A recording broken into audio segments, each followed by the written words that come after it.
नमस्कार। आज हम बात करेंगे ग्राम न्यायालयों की। वास्तव में ग्राम न्यायालयों की अवधारणा विधि आयोग की रिपोर्ट से उपजी और इन संतुतियों को स्वीकार करते हुए सरकार ने 2008 में ग्राम न्यायालय अधिनियम पास किया, जिसे 2 अक्टूबर 2009 से लागू किया गया। यह अधिनियम भारत के सभी क्षेत्रों में लागू है, सिवाय पूर्वोत्तर के कुछ क्षेत्रों को छोड़कर।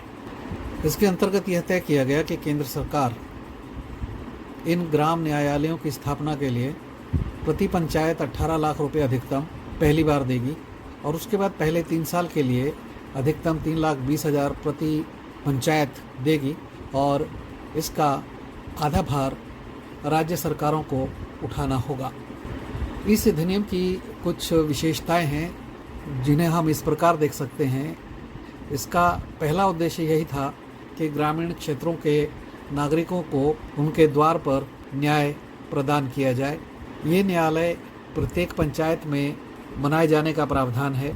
इन न्यायालयों का मुख्यालय इंटरमीडिएट पंचायत पर होगा, लेकिन जो न्यायाधिकारी हैं वो प्रत्येक पंचायत में गांव-गांव जाकर केस सुनेंगे। इन न्यायालयों के कार्य क्षेत्र में दीवानी और फौजदारी दोनों तरह के मुकदमे सम्मिलित किए गए हैं। इसके अतिरिक्त क्लेम्स और डिस्प्यूट्स, जैसे कि इसमें दी गई शेड्यूल 1 और शेड्यूल 2 के अंदर उल्लिखित हैं, वे इन न्यायालयों के कार्यक्षेत्र में आएंगे। ये ग्राम न्यायालय मूलतः समरी जस्टिस प्रदान करेंगे, यानी जो कन्वेंशनल सिस्टम ऑफ जस्टिस है उस प्रकार से इनमें हियरिंग नहीं की जाएंगी। जहां तक संभव होगा दोनों पक्षों के बीच सुलह सफाई इन ग्राम न्यायालयों का प्राथमिक उद्देश्य रहेगा। इसमें यह भी तय किया गया कि ग्राम न्यायालय इंडियन एविडेंस एक्ट 1872 के प्रावधानों के अनुरूप कार्य नहीं करेंगे, क्योंकि अगर इंडियन एविडेंस एक्ट के हिसाब से काम करना शुरू किया गया तो बात वहीं की वहीं आ जाएगी और ग्रामीण क्षेत्रों में एडमिनिस्ट्रेशन ऑफ जस्टिस लगभग असंभव सा ही हो जाएगा।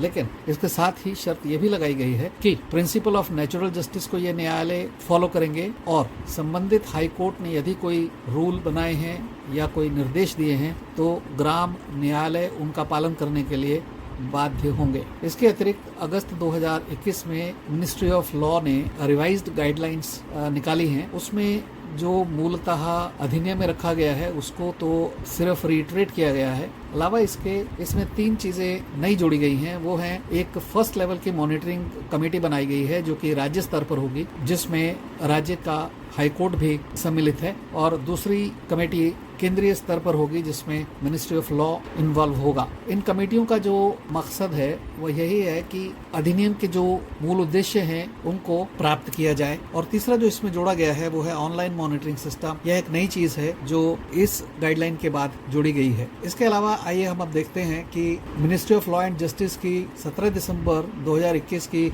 नोटिफिकेशन क्या कहती है। इस नोटिफिकेशन के हिसाब से अगर आप देखेंगे तो कुल 15 राज्यों व केंद्र शासित प्रदेशों में यह परियोजना लागू की गई है, लेकिन उसमें से 10 राज्य या केंद्र शासित प्रदेश ही इस अधिनियम को लागू कर पाए हैं। 5 राज्य जो कि गोवा, आंध्र प्रदेश, तेलंगाना, जम्मू कश्मीर और लद्दाख हैं, वहाँ यह योजना अभी लागू नहीं हुई है।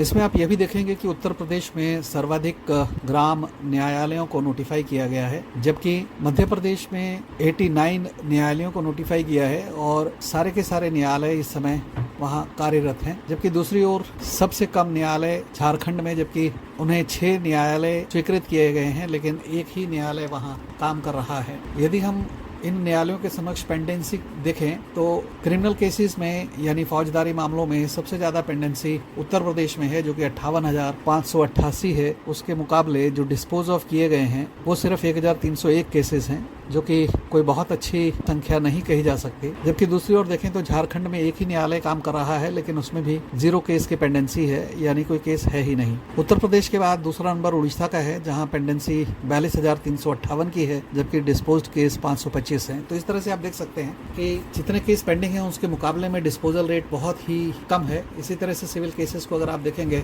तो यहाँ भी उत्तर प्रदेश सबसे आगे है। 12,274 केस यहाँ पर पेंडिंग है, जबकि डिस्पोजल केवल 530 केस का है। और झारखंड का वही हाल है, क्योंकि वहाँ सिविल का भी कोई केस नहीं है। मध्य प्रदेश में 2 केस दिखाए गए हैं जो कि दोनों के दोनों पेंडिंग हैं। याद रखिए ये वाली जो फिगर्स हैं ये सिविल केसेस की हैं, यानी दीवानी केसेस की। इसके अतिरिक्त आप देखेंगे कि नीचे डिस्क्रिप्शन में कुछ लिंक दिए गए हैं, कृपया उन्हें एक बार जरूर देख लें, इससे आपको और अधिक जानकारी मिलेगी। For keeping yourself updated kindly subscribe, like and share please. Thank you.